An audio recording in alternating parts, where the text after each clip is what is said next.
What's up next at the World Cup? Yet another Asian clash, more Asian fare at the World Cup. It is the troubled Pakistan who are in turmoil against a team that is just one loss away from being knocked out. They play at the Eden Gardens in Kolkata. There is so much going wrong with Pakistan that it's tough to look at the positives. It's all coming down. Things are coming down like an avalanche for Pakistan. Things are just not going right, Michael.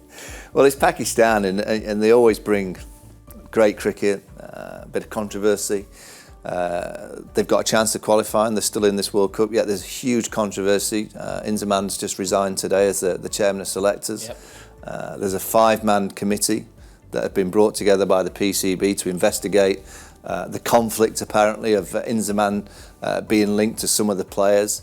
And I believe one of them's Imam al-Haq, who's a relative of Inzamam, but I'm pretty sure he was related to Inzamam before the World Cup and before he was appointed. So that one confuses me slightly. But leaked WhatsApp messages from Babar Azam to the chairman of the PCB. It's kind of typical Pakistan. It should not happen. WhatsApp messages should not be leaked to the media. I'm sorry, that is just a complete no-go. But I smile and I don't laugh, but I do smile because it's Pakistan. It happens, They always seem to bring stories like this. There always seems to be fallout. I mean, we're still talking about a team that could qualify for the semi-finals of a World Cup, but the chairman of selectors has had to resign today, and then there's a 5-man panel to investigate that.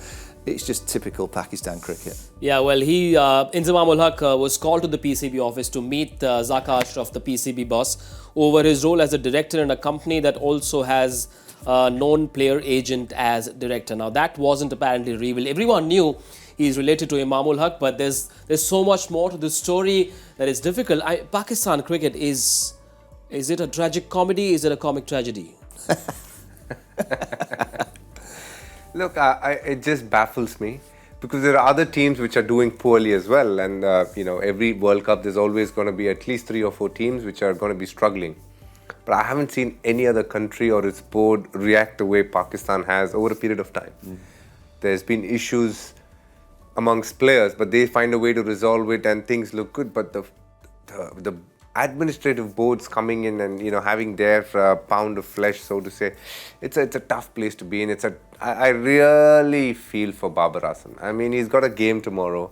Imagine what's going in his mind. As it is, he's under so much pressure. He needs to win a game. Bangladesh is not the easiest of teams. They're playing in Kolkata, closer to Bangladesh than Pakistan in many ways. But the amount of things that could be going in his head, he's yet to score 100 in this World Cup. His team is struggling a bit. The bowling is definitely not what he thought it would be. And then he's got to deal with all this. I mean, I'm not envious to be Babar Azam today, but I just feel for him. As I said, it's hard enough being an international cricketer and international sportsman, and then you have to deal with all this. It's a bit too much at times, I reckon. They need to win all their remaining 3 games to have any chance of making it through to the semi-finals. Here's a look at the points table. I mean, they've got games against Bangladesh, New Zealand, and then England is their last game. So they're at number 7 right now, just 2 wins, 4 losses. Things are looking really off for Pakistan. What about their squad for this game against Bangladesh at the Eden Gardens? Would you look at maybe bringing in Fakhar Zaman in for Imam ul-Haq? Who's picking the team? They haven't got a chairman of selectors. Mickey Arthur. Well, exactly. When he's not worrying about what the DJ is playing. Well, yeah. Imam ul-Haq's got a good record against Bangladesh, so you've got to be careful that you're not reacting to the media stories. You've just got to. And I'm sure Mickey Arthur will be doing this in the team room. He's just trying to simplify everything. They'll be thinking about, right, what is the best team to beat Bangladesh tomorrow? The one thing about Pakistan is they nearly beat South Africa. They nearly got over that. And they were a little bit unfortunate. That LBW, the umpire's call late on Harish Rauf, could easily have gone their way. They're the kind of side that, we look at Afghanistan. Do I think they're going to win all the remaining games? No. Can Pakistan beat Bangladesh? Absolutely. Can they turn up and beat New Zealand? Absolutely. And can they beat England? Absolutely. They're the team that could win. And I've seen Pakistan, as DK has many, many times. And when they get into these kind of positions where you don't expect anything, they deliver everything. And they suddenly come out fighting. The one thing that you can never, ever say about Pakistan and the players, they are fighters. And they'll come out and it would not surprise me at all if Pakistan suddenly start to play really good cricket on the back of all the controversy, if there was ever a team that deals with controversy the best in world cricket, Pakistan are that team, because they've had to deal with a lot of controversy over the years. But the selection of the side is by the by. It's about their focus. And I thought against South Africa, they showed enough in that game that they could surprise certainly New Zealand, certainly. I think tomorrow they'll be far too strong for Bangladesh. Shadab had a concussion and Usama Mir was brought in. What would you do with that spot, assuming Shadab's okay? I would still stick with Shadab. I know they had the best of both worlds on current form against South Africa, but I would still stick to Shadab because you know to remember that with the batting not being at its best, he provides you quite a bit at number 7. You can't let go of him right now. But what I will be looking at is, do you need Nawaz?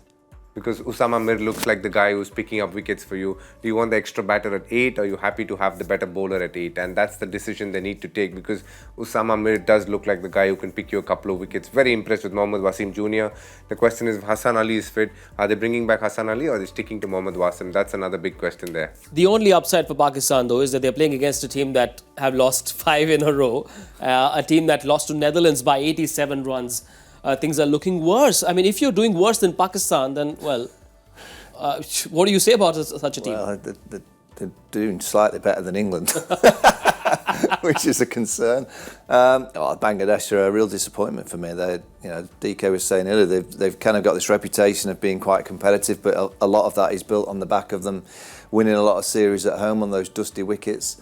To lose to the Netherlands, well, hammered by the Netherlands, to get bowled out for 142 is just, it's not acceptable. You see performances like that and you think, there must be something not right in that camp, because to not even get close to that relatively small total that the Netherlands got on a pitch that was doing a little bit, but nothing drastic, it always tells me that players are either playing for themselves or there's some kind of formula that's not quite right in the team, because collectively they don't look like they're fighting for each other. And that's always a worrying sign. Bangladesh have lost 5, however, the Champions Trophy qualification, it could be on their mind as well, because remember, Pakistan, the hosts, the designated hosts, plus 7 teams will make it through to the 2025 ICC Champions Trophy. So possibly at the back of their mind as well when they play this game? 100%, but I think they're going to have it the toughest among all teams that are looking to get to that Champions Trophy tournament. And I say that because A, they're having a couple of tough matches. B, their batters are completely and woefully struggling and out of form for some time now. They're very dependent on certain individuals, and it's only one guy doing in a whole batting list of 7. And the bowling has actually been very good. Shoriful has been an absolute find for them. Mustafiz, as we all know, is very good. Tuskin looked good the last game. We all know how good Shakib Al Hasan is. And the off-spinners, Mehdi and Mahedi, have chipped in. For me, it's the batting. I mean, Shanto hasn't had a great tournament, barring the 1 knock. Litton hasn't had a great tournament, barring the 1 knock. Shakib has struggled throughout this tournament. Mushfiqur has looked good when the matches were not on the line. Mahmudullah has got runs, but again, when way past when it could have been useful for Bangladesh, but that's not his fault. But he's done his bit. A couple of the times he set them up for a better run chase. But overall, they haven't clicked as a batting unit. And I like the point that he said, when there is so much going wrong, you get the feeling other players playing for themselves, because they have a few players who are probably playing their last World Cup. And sometimes you can get into this phase which is a bit of a quicksand. When you know that there's nothing happening for the team, you much rather play for yourself and make sure your numbers are good. I'm a little worried maybe some of the Bangladeshi players could be thinking along those lines, but they're a very proud cricketing nation. They are probably playing the closest to home. Calcutta is a place where they'll get plenty of support. Taking everything into consideration, I just hope they put up a good performance against Pakistan.